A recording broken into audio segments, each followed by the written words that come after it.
Being a PhD student can be pretty hectic at times. No, Mr. Attenborough, I'm sorry, I just can't make it. I'm currently writing up a thesis here. A 3-month trip to the Galapagos is just not an option at the moment. I'm sorry, you're just going to have to manage without me. Christ, just give me the p-value! But seriously, my research focuses on dietary conservatism, and this is a prolonged aversion to novel food which is much longer than just simple neophobia, and we're particularly interested in this trait in blue tits. The population of blue tits seems to be split into two types of foragers, those who are adventurous and those who are conservative. So the adventurous types will readily accept novel food, and the conservative types may not accept it at all or take a really long time to accept it. So in these clips we can see that Ryan Gosling won't eat his cereal, and if we pretend this is something novel, well then we could classify Ryan as a dietary conservative forager. So how do we study this? With lots and lots of observations.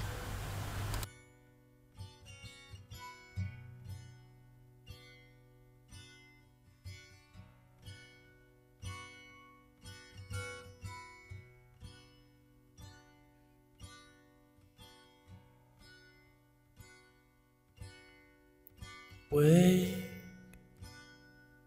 from your sleep, drying up your tears. So how does this look in action then? The following clip is a sped up video of a DC forager. In it we will see him take only the green food with which he is familiar and ignore the red food which he has never seen before. In this next clip, however, you will see the blue tit first take two novel pieces of food before taking a familiar piece, then the final novel piece. This guy is an adventurous consumer. So there he is eating the first familiar. You'll see him coming back now to take that last red novel piece of food. Just there. So this is all very interesting, but surely the conservative foragers can't always be conservative, because to do so would mean they miss out on valuable resources. So this is essentially what I'm interested in. Is there a degree of behavioural plasticity to this foraging behaviour?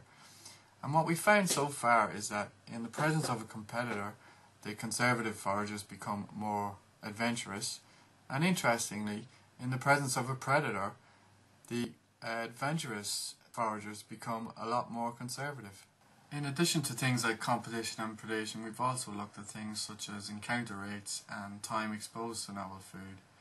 But to hear about those results, you'll have to read them in my journal publications.